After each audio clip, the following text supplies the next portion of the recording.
Okay, I think I can start. So happy Tuesday, everyone. Welcome to another seminar of paleoparks. Today we have a talk by Gabriella Akpah Yeboah from the University of Ghana in Ghana. And her talk will be about an assessment of the historical population trends of Crassostrea tulipa in West Africa. So for those of you that are new here, I will quickly explain the format of today's seminar to you. So first we will do some welcome and announcements, which I'm doing right now. Then we have the talk, which will last around 30 minutes, after which you can ask questions via a moderated Q&A, which will take around 10 minutes. And our speaker today has agreed to do an after-talk tea time with us. So you are very welcome to stay and ask some informal questions and have a discussion afterwards. So a reminder, please don't forget to send your questions via the chat to the questions@paleoparks host. And some more housekeeping. So paleoparks values the participation of all folks interested in the paleosciences. And please remember to abide by our code of conduct during today's seminar.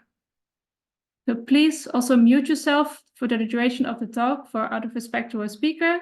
If you happen to find yourself unmuted, then please mute yourself, but you should not be able to unmute yourself.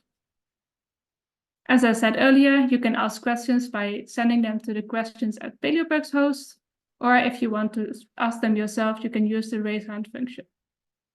Also, if you have any technical issues, you can send a private message to the questions@paleoparks host. So we also have closed captions built into Zoom. You can hide or show these using the CC button. And then finally, we are always looking for more speakers to give a great talk. So if you know someone who you think would give a great paleoparks talk, you can nominate them here. This link will also be dropped in the chat shortly. And we also collect weekly feedback form, mainly for demographic info, but also for feedback. So we would also really appreciate it if you could fill that out. And a link to this feedback form will also be dropped into the chat window. So the boring part is over. Now a little bit about today's speaker. Again, Gabriella.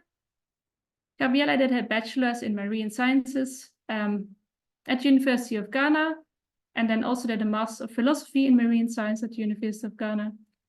And currently she is a PhD student at the Mahu Biochemistry Laboratory at the Department of Marine and Fishery Science at the University of Ghana. And she is working on oyster sclerochronology. So now without further ado, I would like you to invite Gabriella to share your screen and to start your presentation. All right.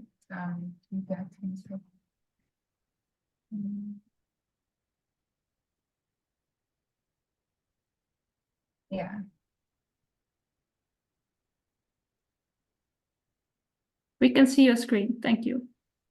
Okay. Hi, everyone. Thank you for coming to this talk. And so, like she said, I'm Gabriella Akpah Yeboah from the Department of Marine and Fishery Sciences at the University of Ghana. And coming to talk about a study I did during my master's degree, my MPhil, and it was actually a novel study that brought me into this field. And it was funded by the Royal Society under the Fishing for the Future project, which my supervisor went from. So,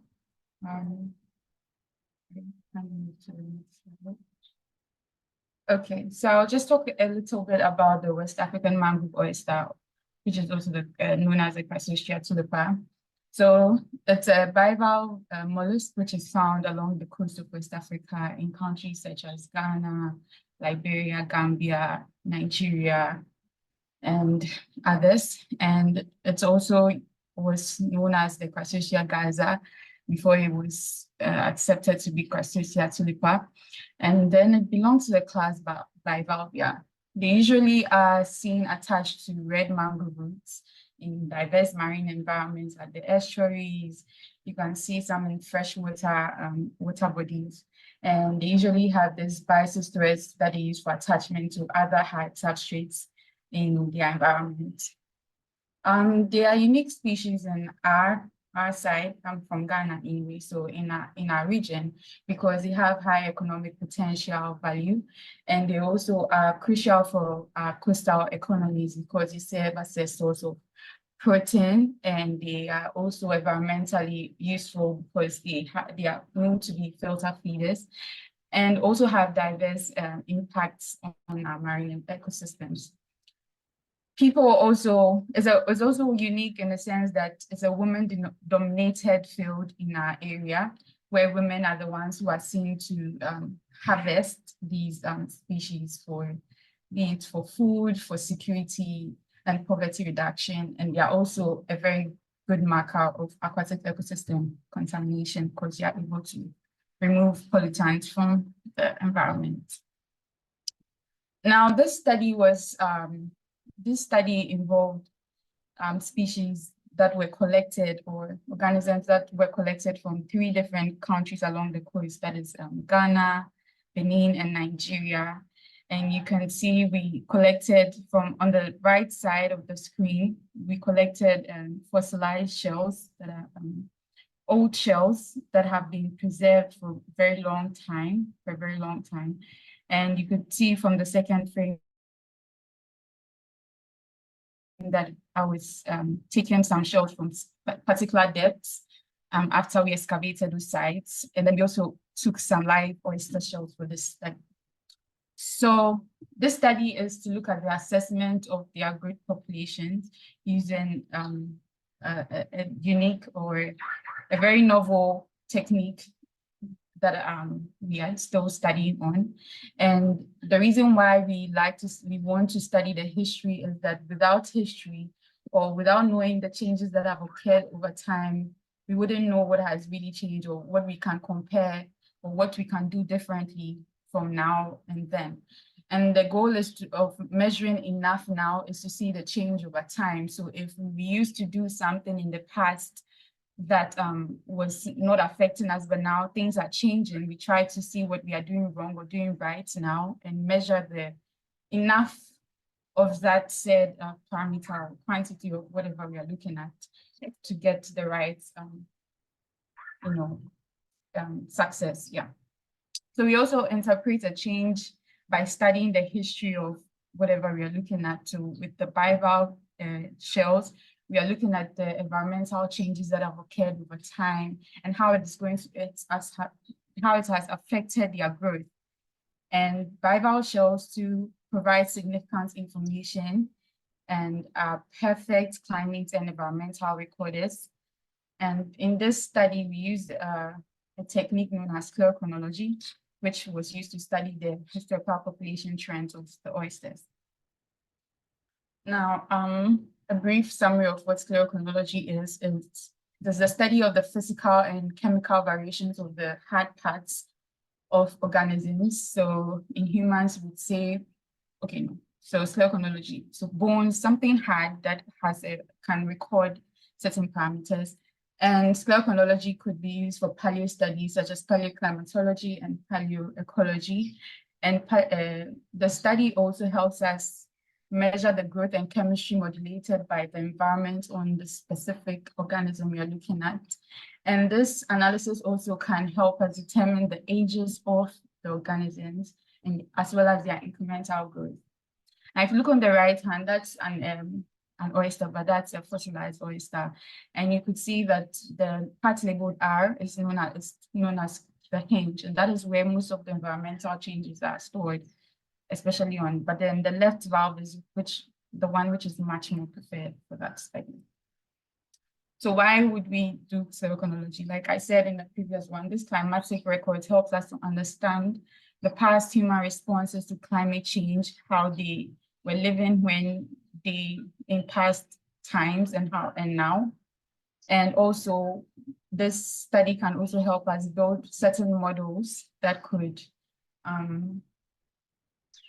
can tell us, or that can help us in sustainable practices. So it also helps us understand sustainable harvesting and enhancing practices, and it also helps us to get information that could be used for their ecosystem management plans.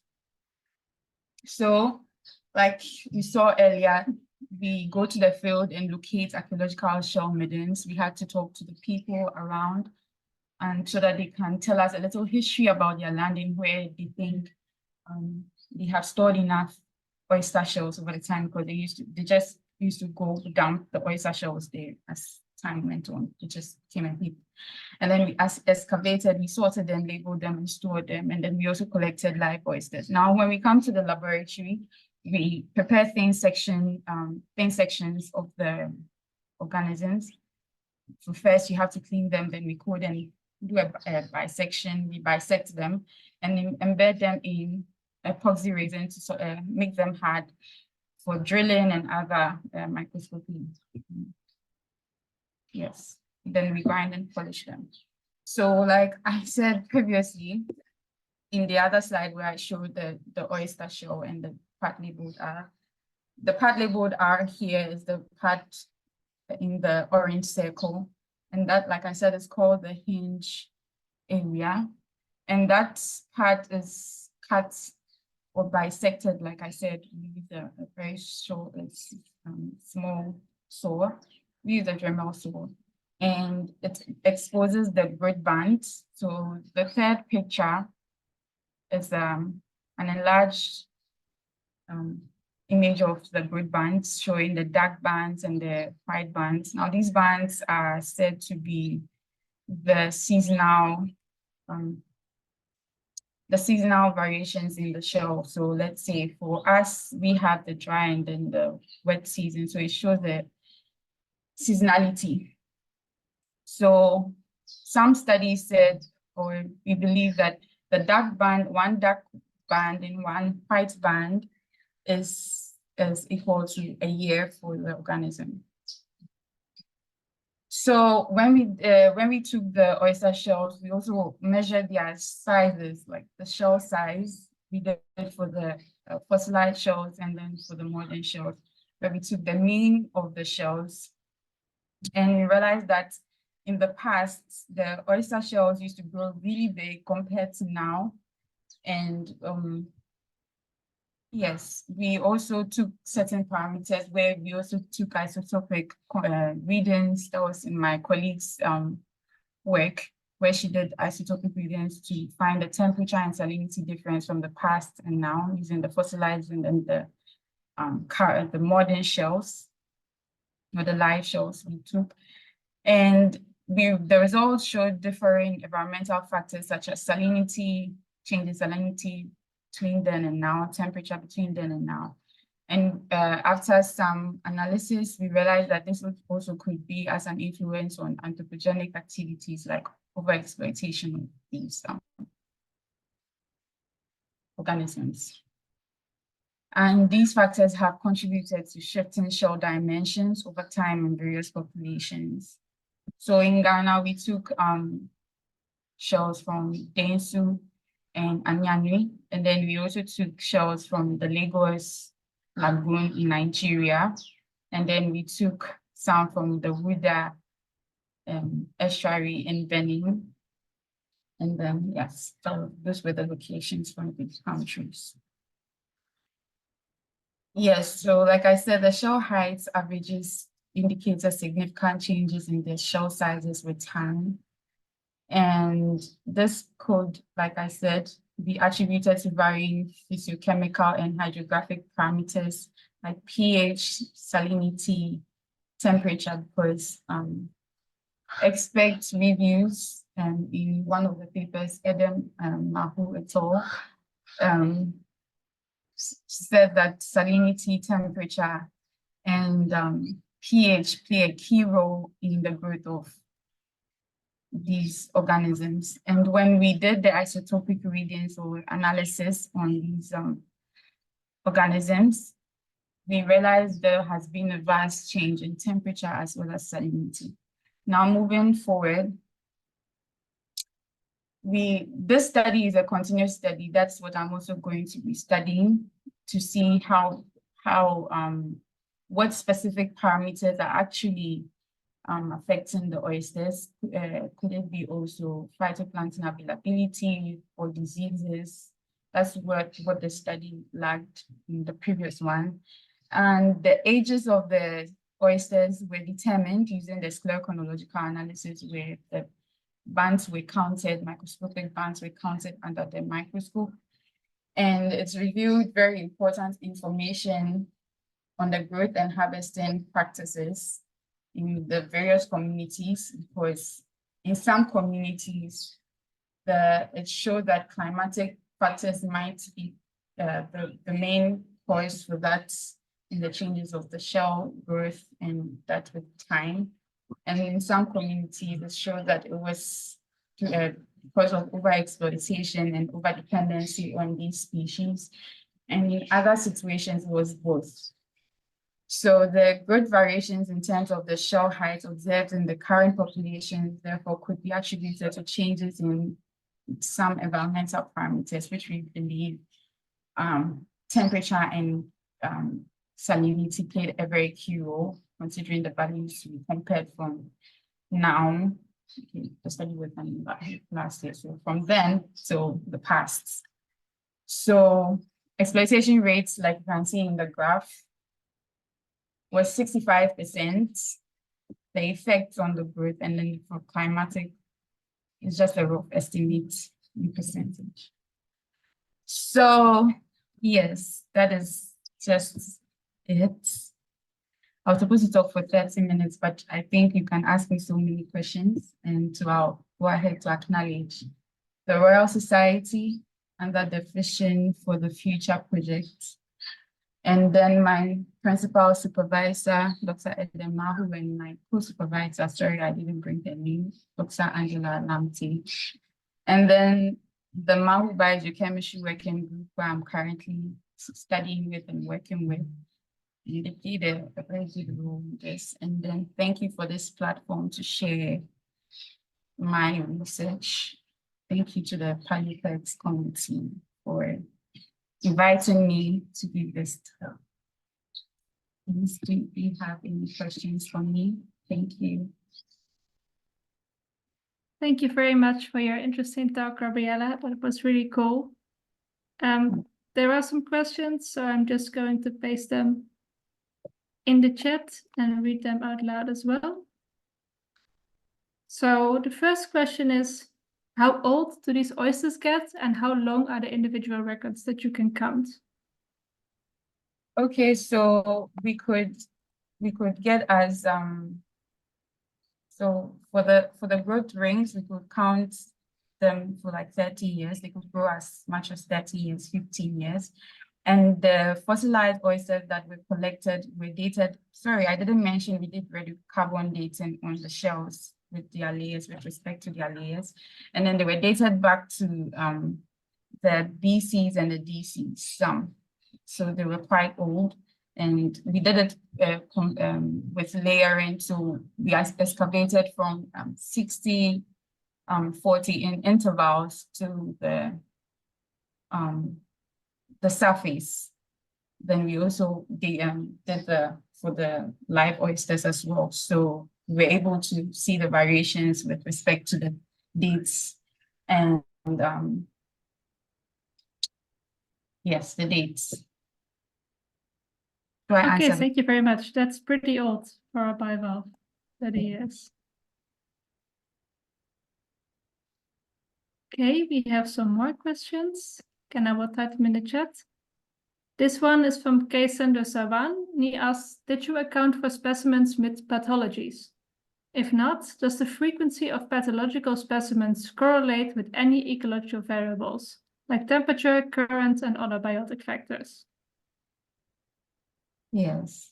So I mentioned earlier that we didn't account for that, for diseases and yes, also the nutrient availability and all of that in the environment. And that's what we are looking at in the subsequent or the coming study.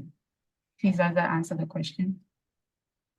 Yeah, I think that answers the question. Otherwise, Kendo Sawan can ask a follow-up question. Okay.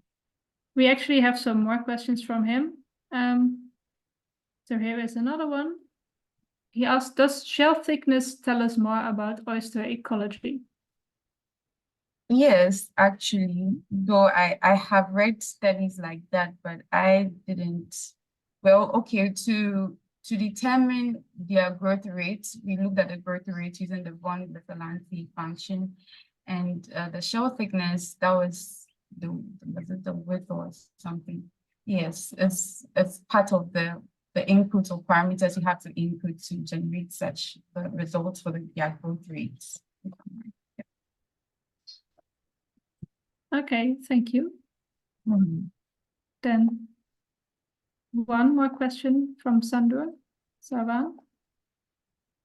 Is shell length the only method of analyzing the effects of exploitation and climate change? No, shell length, no, because I think the weight of the meat they should actually account for that more, and then probably the shell thickness. Shell length, so with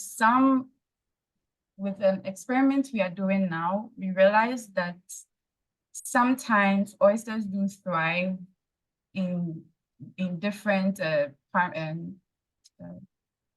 different range of temperature and salinity differences, right, during their different life stages. So for the larval, it does grow well in a particular time, temperature range or salinity range. And then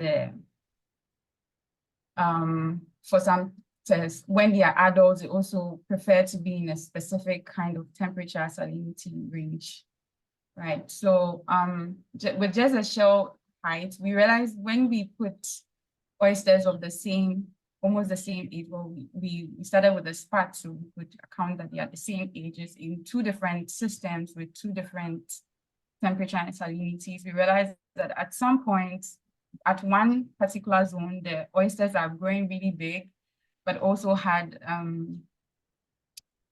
yes, really big. But then the other side, they were more spawning than actually deciding to grow big. So they were very small, but with a lot of spots attached, probably from the water current and all of that. But then the oysters were just not as big as the other one in the other cage. Yes, so I wouldn't say it plays a role to be able to tell the difference in ecology in case that water system just has a steady or the same temperature ranges throughout. I don't know how, maybe it's at one side.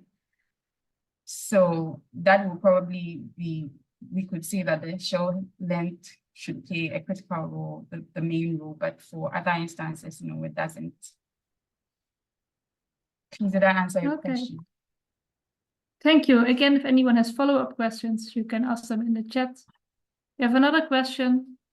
Does the habitat and or the location of the oyster in terms of how far it is from the shoreline affect the shell length? Shoreline,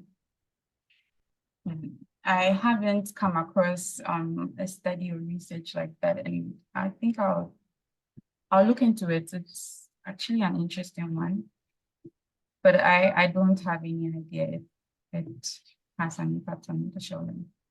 No, that's fine. You can study everything at once. So I have another anonymous question here, and it asks, can you apply your methods further back in the fossil records? Please can you repeat that? They are also in the chat, so if you want to read them, it's also fine. Okay. But the question is, can you apply your methods further back in the fossil records? Can I apply the sclerochronological method on back in the fossil? Sorry, I don't really get the question. I think the question is if you can also use this method on much older shells, so shells that are maybe, I don't know, shells that are like thousands or millions years old. Yeah, but then they should be very much well preserved. So usually if they are not very preserved, they have these empty, yeah, their shells are not good enough for that particular analysis. But yes, you can use the old shells. They just have to be well preserved shells. So I guess that's related to the next question. which is how are your data affected by diagenesis? Diagenesis, how is it? Okay. We started doing something on sediment pores as well, but I can't really tell. Yeah, so the sediments can actually affect your data in terms of where the oysters land or their shells are preserved in that particular area. I'm sure it's some shells couldn't have been well preserved in specific.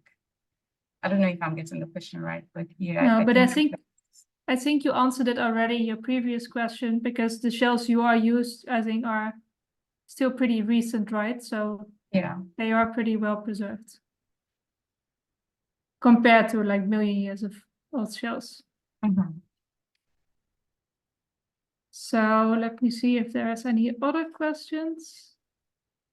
Yes, there is another one. So there's also an anonymous question, and it asks, are other types of remains from different organisms, for example, fish bones, commonly found in the middens?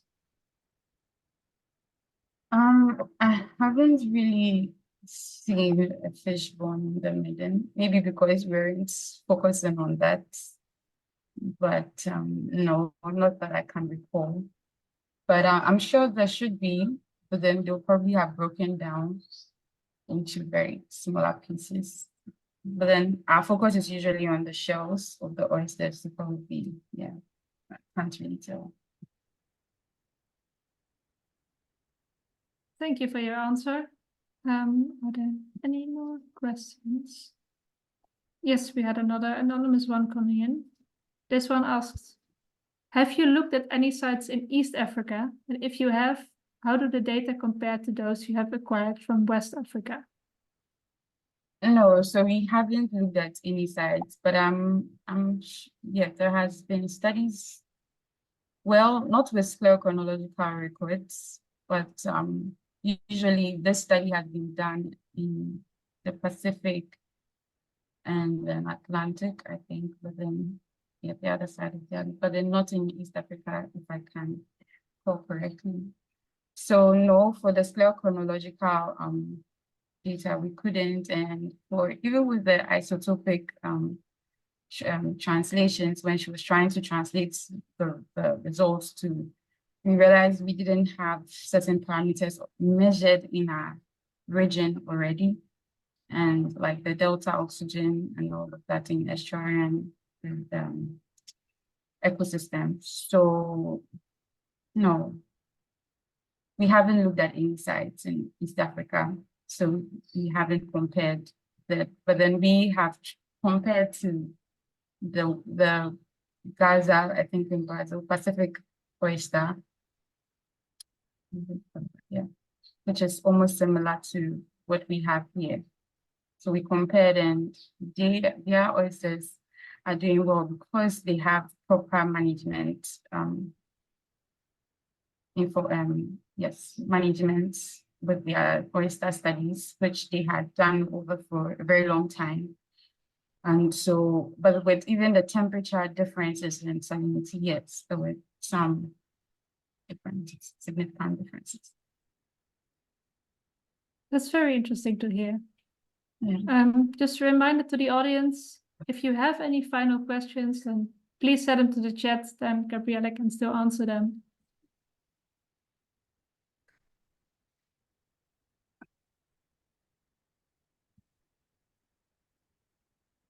Oh, and let me add, yes, more on the growth for the differences in the other waters compared to us, yes. And theirs can actually grow bigger compared to ours, and their shells are much stronger as well. Thank you. I just had to add that. Okay, interesting. If there is no more questions, I quickly want to ask one final question. So what do you see as the next step for your work? What you would like to do, what you're doing right now, if you want to share? So, okay, sorry.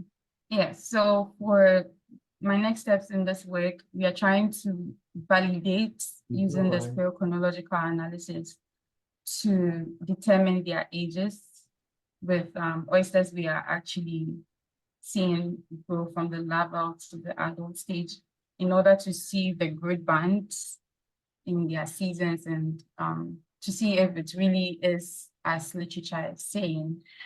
And then we also want to and then we also want to consider the phytoplankton abundance and diversity in these water columns where they are found to see if it could also be, aside temperature, salinity, pH, is there also a preferred phytoplankton or microbe something that is available in that specific place, probably if they are doing well or not, and then we see how that can inform our management practices. And then yes, we are also looking at validating some of the temperature and salinity ranges that indeed help with their growth. And yes, to see how that should also inform our management practices for future oyster restoration of habitats restorations and sustainability practices in those communities. Thank you. That sounds like a lot of interesting work still to come. And with that, since we haven't gotten any more questions, I would like to end the seminar. Thanks again a lot to Gabriella for presenting her interesting work. Before we end the seminar, I would quickly like to do some announcements. So I am going to share my screen quickly.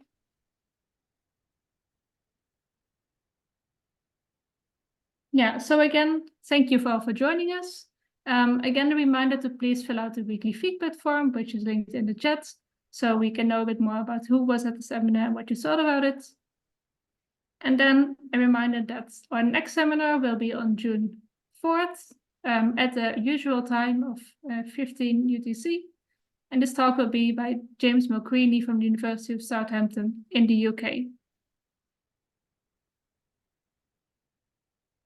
So up next in about 2 minutes is tea time with today's speaker. So again, this is like an informal conversation about the talk in a relaxed setting, kind of if we were getting coffee or tea afterwards, if we weren't doing this online. So we always have a question of the week for tea time to break the ice. And this one is, what is your favorite type of bivalve or marine critter more generally? Oysters.